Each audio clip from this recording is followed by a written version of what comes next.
Welcome to Interdisciplinary Case Miles, a podcast where real runner stories meet clinical expertise. We discuss real cases that are anything from weekend warriors all the way to elite athletes, while using our evidence-informed approach. I'm Dr. Sara Raiser, a running medicine physician focusing on helping runners prevent and recover from running-related injuries while optimizing health and performance. I'm Kelsey Pontius, a sports dietitian helping runners to fuel smarter, recover better, and help avoid the risk of injury so that they can meet their goals. And I'm Dr. Mihevc Edwards. I'm a physical therapist and orthopedic specialist, and I've been treating for runners for over 15 years. And what I do is help them get back stronger and better. Today's case is a 41-year-old female runner. She primarily does half marathons. It's her favorite distance, and she's done several. So she's done over 15 half marathons in the past. She presents with pain in the mid-Achilles tendon, and she's noticed that there's a little bump on the tendon. She can feel it whenever she touches it. It also feels like a little, we call it crepitus, but like creaky when she moves it. She has pain in the morning when she wakes up and puts her foot down on the floor. She gets pain after sitting for a long time at her desk because she works from home. And she also gets pain in the beginning of running. So when she first goes out to her run, maybe the first mile or so, but it gets better as she runs. And then only to a point, because if she continues to run, so say she's several miles in, it'll start to get worse again. And she may even feel like she's limping a little bit, but she really tries to push through it. So this person is going to present to Sara's clinic first. So these are always challenging cases because oftentimes folks have done a lot of up down with their training and really tried to kind of just eke it out because they realize they can warm up and it feels fine and they do okay, and then they're really sore afterwards. So these athletes, I do a lot of digging to kind of figure out how did this happen? Were there any changes that the athlete couldn't accommodate to that brought on the Achilles issue? Did they start running a new distance, hills? Do they have a surgery? Maybe they had an abdominal surgery. Are they perimenopausal? Are we dealing with estrogen changes? So really kind of looking at the whole picture and what's going on with the athlete. And then really honing in on the biomechanics, which I know Kate's going to really go into this quite a lot. But I think a really big piece of this is the screen from my perspective, and then helping them understand why it's important for them to do physical therapy. And also there's a lot in terms of kind of finagling how active can we keep this athlete without being deleterious to their progress.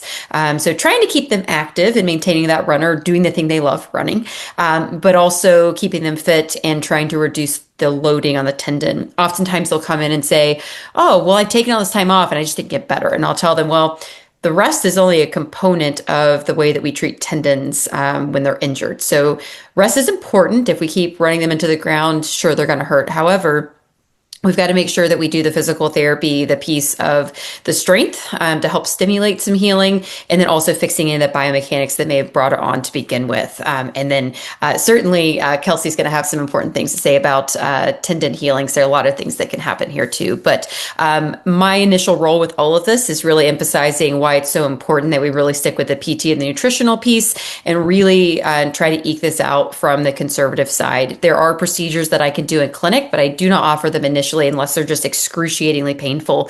And usually if they're really painful, what I'll do is put them into a boot or do some kind of offloading for a period of time just to settle things down a little bit. Even NSAIDs, non-steroidal anti-inflammatory medications, are a little bit controversial here because we know that some level of inflammation is important for healing, that healing process. But if a patient's really painful, they're limping around during the day, I may put them on a very short course of anti-inflammatories, a relative rest, put them in a boot, take them off running. And then when we see where we are in terms of progressing, so sometimes I'll see them back in 2 to 3 weeks and we see where we are. Have we controlled pain enough so that we can do the physical therapy piece of it? And then, like I said, I would take a look at their foot posture. It's a really big one here. Do they have a rigid foot, flexible foot, high arches, low arches, kind of what are we dealing with? And then also looking at the whole kinetic chain. Glutes are a big one, especially in this young woman in her 40s. Oftentimes those glutes are turning off. Core may not be engaging. They may have an athlete may have had pregnancies, may have had abdominal surgeries at this point, and then we've alluded to the perimenopausal piece too.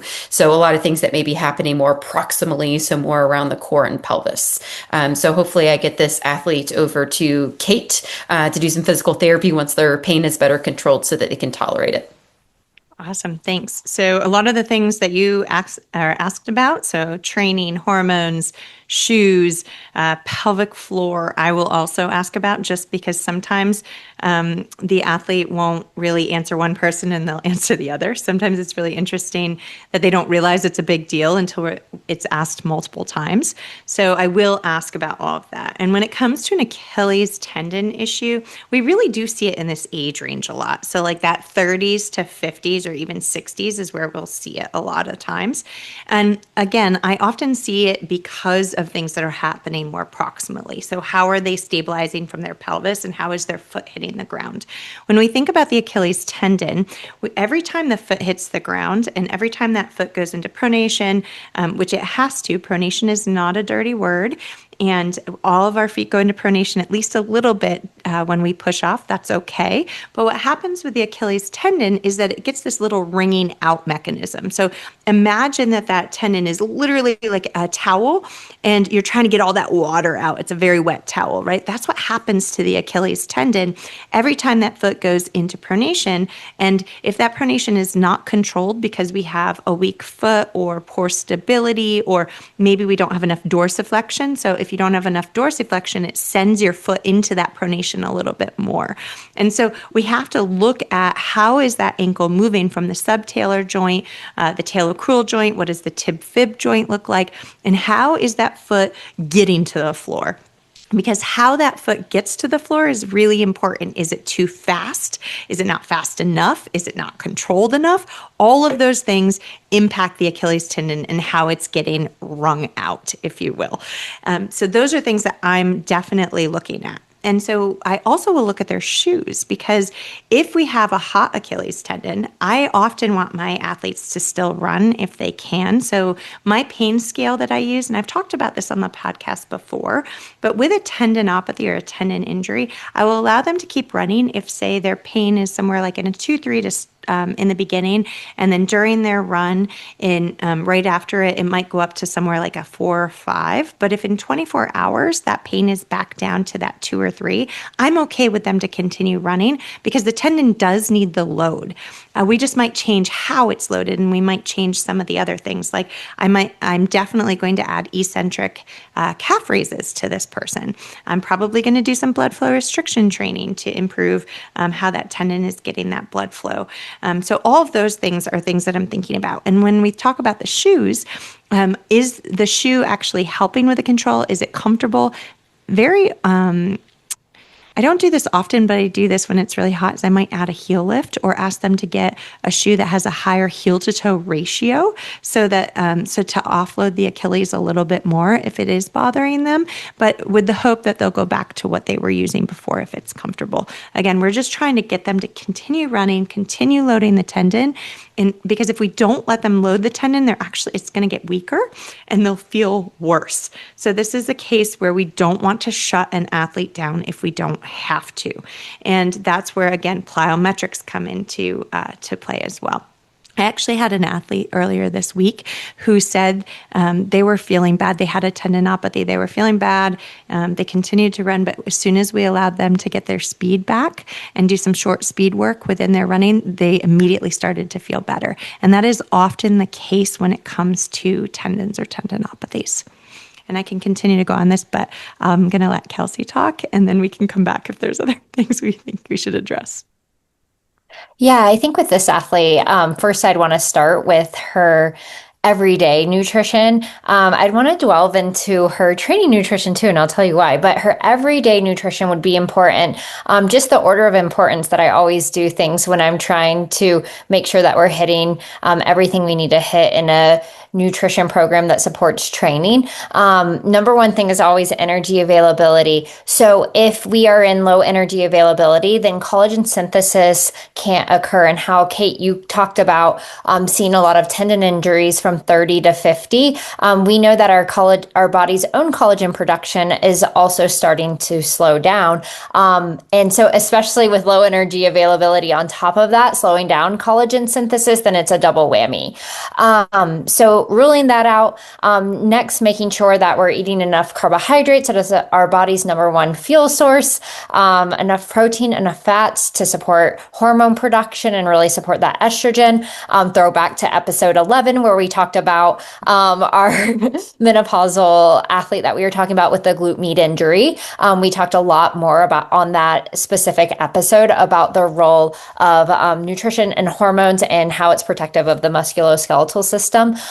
So making sure that we're eating enough of macros and not just protein is important, but not just putting it as the most important thing, that we're eating enough of the other things. And then with tendon healing, we can look at micronutrients and making sure that we're eating enough dietary sources of micronutrients such as zinc and copper and vitamin C, which supports our body's own production of collagen. So it is really impossible, if we're not eating enough total food, to eat enough of these individualized micronutrients, because I always say if you're trying to just supplement these individual micronutrients, it's like playing whack-a-mole. Like you're always going to be chasing supplements opposed to just eating enough where you have the best opportunity, enough variety to get all of the micronutrients you need to support all of your body's processes.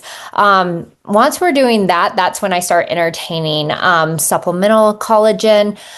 There's a few supplements that I prefer. I really dig into like, what is this athlete's life like? Are they going to put it in their coffee? My husband likes to put his collagen in his coffee. I would never compromise my coffee. I like the little gel things that I can like put in a bag with me. The latest research on supplemental collagen is that we want to consume it about 30 to 60 minutes prior to loading an area. Otherwise, it's an expensive supplement that's not doing much.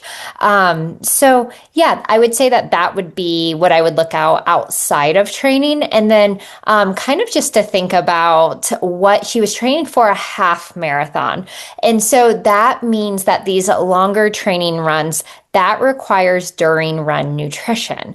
And so the whole point of during run nutrition is for these longer runs is that with longer runs, we're faced with glycogen depletion. Our carbohydrate storages are starting to run low in our muscles and in our liver. So we start to run out of energy. If we're perfectly carb loaded and if we are tapered, which none of us ever are in training, then that's about 90 minutes of training that can afford us. But none of us are in those situations. So carbohydrate requirements are anywhere between 30 to 90 grams per hour, depending on how long you're going to be out there. And I mention this because if we are training in a glycogen depleted state, meaning our energy levels are running low, then there are more chances that we're starting to get fatigued. Our mechanics are starting to be compromised. And so I think that this is really important with the distance.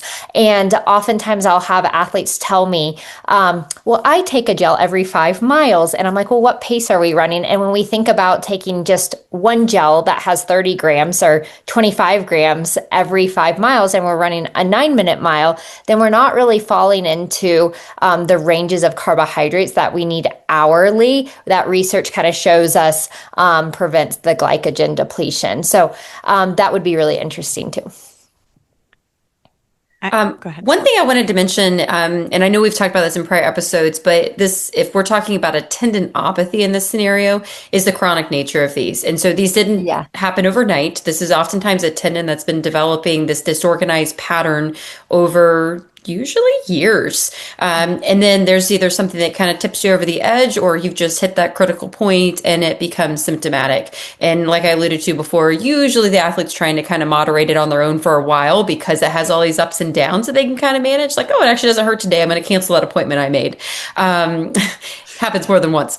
But I think that chronic nature is just so important to remember because it also takes a long time to improve. And we're talking about nutritional changes and mechanical changes that are happening over a long period of time and things that you probably dealt with for a long time, like that pes cavus, that high arch, probably been there for most of your life, right? And so it's kind of moderating those things while keeping these folks active at the same time and continuing to trend towards healing.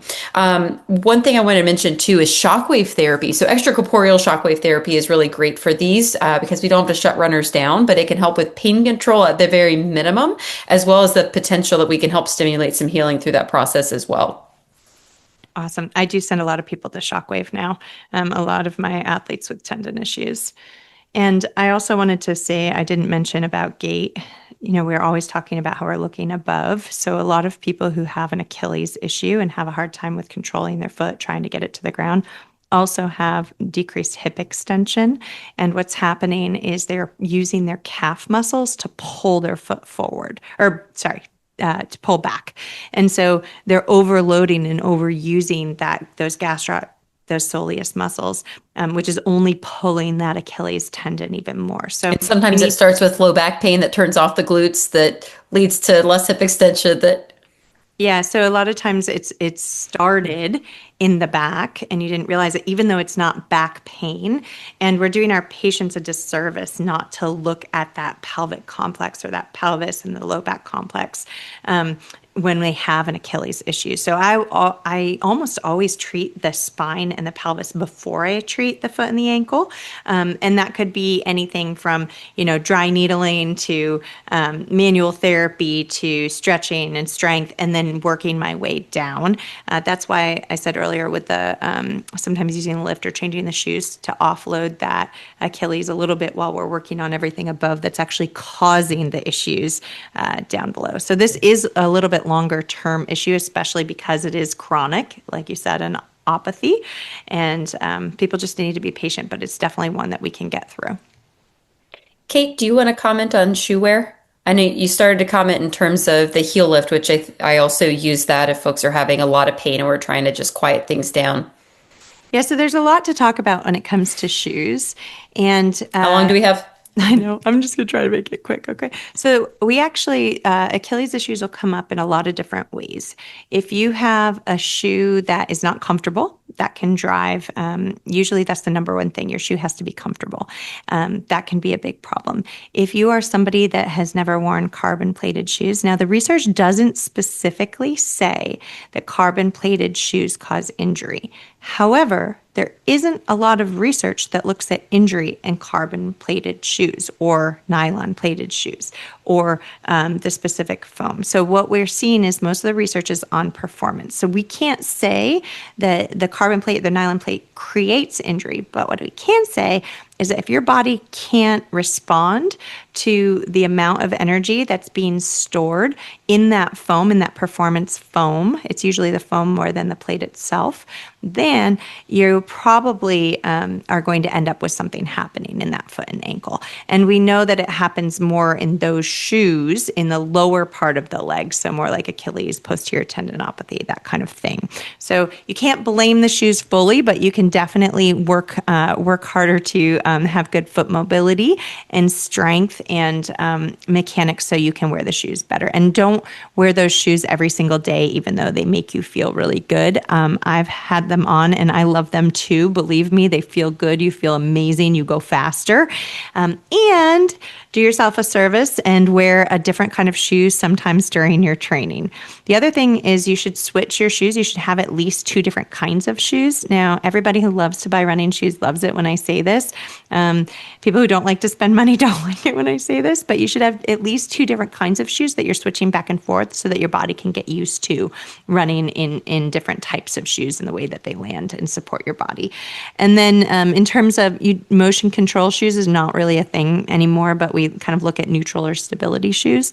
And neutral and stability shoes, so they may have more cushion, they might have a higher stack height, so they just might be taller. So there are a lot of different components. And the other thing is if you have a lot of cushion, that might be a problem too when it comes to an Achilles tendinopathy or something lower in the foot. Is that what you meant by talk about shoes? Yeah, and the heel to toe drop is a big one too. Like I get folks who went for a traditional shoe with a large heel to toe drop, and then they're switching to, a zero drop shoe, for example, and that big change that they certainly need to prep for that adaptation. Otherwise, they end up in our offices. Absolutely. And then, like I said earlier, I might actually put them in a higher heel to toe drop to help protect that tendon, especially if that's the move they made that got them there. That one thing that threw them over the edge, right? It could also be stress. We didn't mention stress in this episode, but stress in this age group, in this, with work and probably perhaps children and all that may have been what threw them over the edge too. There's so many different things.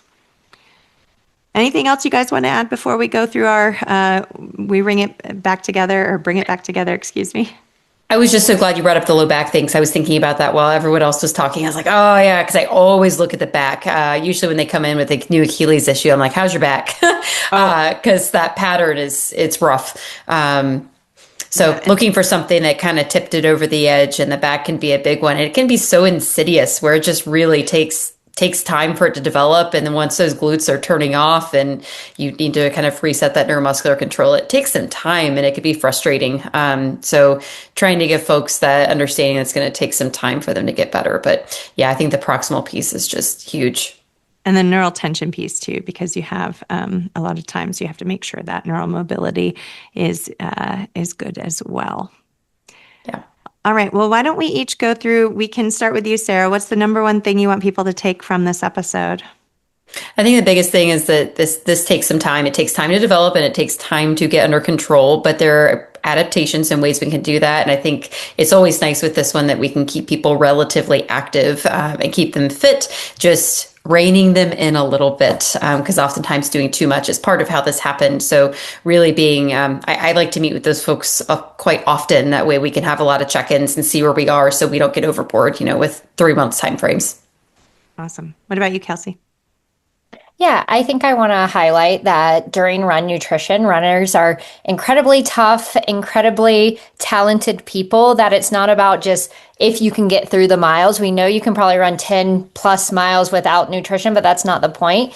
The point and motivation for me is more protecting your future self. So reducing the risk of injury, having better recovery, and so forth. Great. And my takeaway is rest does not help this injury in general. I mean, obviously, if it's super hot, you may need to take a little bit of a break. But in general, we have to load that tendon. We have to get stronger. We have to change our biomechanics. But if you just let it be, everything is going to get weaker. And then in a few weeks, when you stop resting, it's going to return. So we need to load tendons. Tendons need load. All right. Thank you so much for joining us again today. And as always, please share this if this is an episode you think one of your running partners would like, or one of the coaches perhaps another healthcare provider. Go ahead, send it along, and please feel free to rate us. We would love that. Follow us, all the things. And if you have a case that you want us to talk about or something that you want us to talk about, please email us at runcasemiles@gmail.com. All right. Take care. Till next time.